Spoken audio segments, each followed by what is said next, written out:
a most fascinating documentary which depicts and interviews arguably the most influential and one of the most controversial philosophers of the late 20th century, Jacques Derrida. Derrida was directed by Kirby Dick and Amy Ziering Kofman and released in 2002. The film, as stated, contains several interviews of its subject, both the filmmaker's own and others sourced from various media. Also presented are footage of Derrida giving lectures and, most confidentially, footage of Derrida in his home interacting with his wife and other friends. Derrida is recorded stating something fascinating at a lecture early into this film's runtime. To very crudely paraphrase, I would say that sometimes the one who reads the text of a philosopher, who reads a tiny paragraph and interprets it in a rigorous, inventive, and powerful fashion, is more of a real biographer than the one who knows the whole story. Derrida also recalls how, in the tradition of Western philosophy, only the absolute thought of the philosopher was considered relevant. He opines that this is considered what makes philosophy philosophy, and not the circumstances of their lives. He shares an anecdote concerning Martin Heidegger. Heidegger had been asked about the life of Aristotle. Heidegger answered, he was born, he thought, he died. The film rather cheekily follows this segment with a sequence sharing numerous factoids about the circumstances of Derrida's life, including the peculiar relationship with his parents, his upbringing as a Jew in the 1940s, his failing of an entrance exam into university, and his being framed, and arrested subsequently, for drug smuggling. We are also, very, very briefly, informed of an anecdote wherein Derrida, in the first and last disagreement he ever claimed to have had with his sister, attempted to set her crib on fire as she lay in it as a baby. Goodness. Upon some quick research, I also find this anecdote mentioned and elaborated upon in Michael Nahr's book on Derrida. Derrida was 4 years old when this incident took place. Quite a curious factoid indeed. One of the most useful moments in this film is Derrida giving a definition on his infamous mode of deconstruction. Derrida is said to have lamented at how often his work was misinterpreted or misunderstood, particularly upon translation out of French, and his quote here I find very illuminating. Deconstruction is to not assume that what is conditioned by history, institutions, or society is natural. There are also several voiceover excerpts from Derrida's literature. The most striking to me was this one. There is not narcissism and non-narcissism. There are narcissisms that are more or less comprehensive, generous, open, extended. What is called non-narcissism is in general but the economy of a much more welcoming and hospitable narcissism, one that is much more open to the experience of the other as other. I believe that without a movement of narcissistic reappropriation, the relation to the other would be absolutely destroyed. It would be destroyed in advance. The relation to the other, even if it remains asymmetrical, open, without possible reappropriation, must trace a movement of reappropriation in the image of oneself for love to be possible. Love is narcissistic. That piece was sourced from 1992's Points. Derrida seems to have quite a pessimistic view on love, based upon his words. He believes that, quote, the history of love is divided between the who and the what.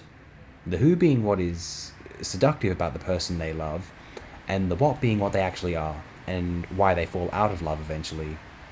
Unless I've misunderstood otherwise something here.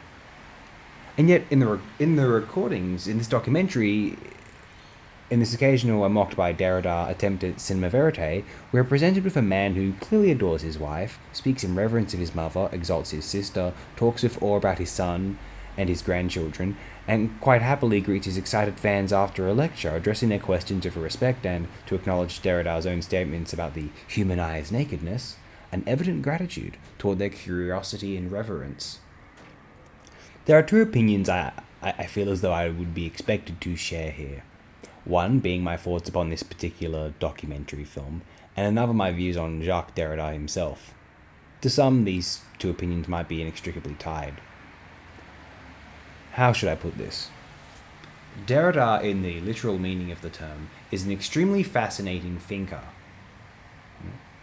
Derrida is an individual whom you can place stimuli in front of and he will communicate a most fascinating response. He has developed a revolutionary system of textual analysis all his own in defiance of the academic mainstreams, and has now irrevocably altered them forever, while seeming indifferent or apathetic toward it, at least to me. His system of thinking is undeniably incredibly interesting. Take a thinker like Hegel, for example. Is it practical to become an expert on Hegel and to use his analysis to live a presumably more enlightened life? I would assume not. Maybe I'm wrong. But as an actual thinker, is Hegel an original, intriguing, and evocative observer of existence? Undeniably. I feel the same way about Derrida. Obviously, there is something to be said for continental philosophy relying too heavily on theorizing and interpretation, rather than the data-centric research pursued by the so-called, and I'm not trying to be snarky here, I'm just not trying to imply it as a definitive block, analytic school of philosophy. Believe me, I have read enough continental philosophy takes on film theory and analysis to register all of the critiques made against this sort of European posturing. Whilst often these writings, on film or otherwise, but especially those on film, for me, are incredibly interesting and engaging, even enrapturing from moment to moment, and can have me envying the apparent psychic prowess of its writer, for they likely have a lineup of philosophical texts ready to match any film they view against it. But yeah, that being said, does it tend to significantly change my opinion on reading of a film? Not necessarily, although it can potentially illuminate my perspective on a film I already know well and admire. Take Deleuze's film theory, for instance. Utilizing these images as a means of accentuating his own philosophical pronouncements is interesting. Jean-Luc Godard once stated, whilst he was still a critic, that cinema was more appropriate a vehicle of analysing the data of consciousness, if you will, than novels or philosophy, and so perhaps it is useful and certainly captivating for contemporary continental philosophers to employ the cinema as visceral emphasis. And so, yeah, naturally I would love to know what makes Derrida's divisive brain tick, and for that we have this wonderful documentary. But there is another reason I appreciate this documentary. It reflects a time of early 21st century optimism and quasi-utopianism. Let me explain this, if I can. Pre-GFC, the world was still happily reveling in the newfound privileges of the internet. The access to information was unprecedented and enlightening. The initial era of internet and personal computer access within a home. The possibility of a library within a bedroom. Of course, like a psychedelic drug, though, its recurrent usage became trivial and easily ignorable.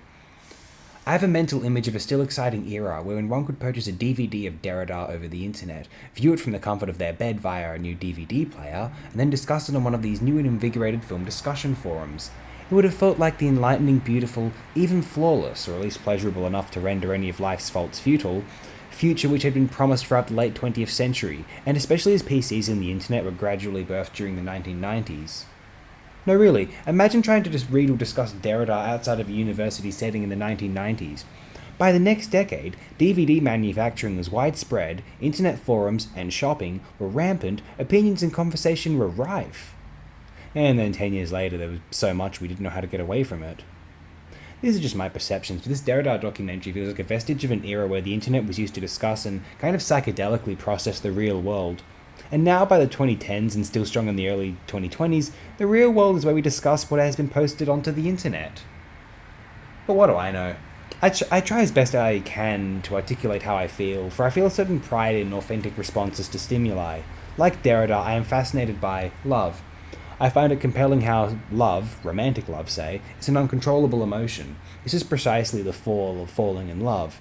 I am somewhat obsessed with consuming films and communicating the feelings I have no control over in reply to them.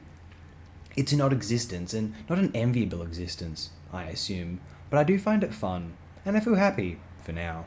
I remember moaning about depression in a previous program on Fassbinder's Beware of a Holy Whore. I mean, imagine being depressed in a world wherein that film is so readily available and accessible.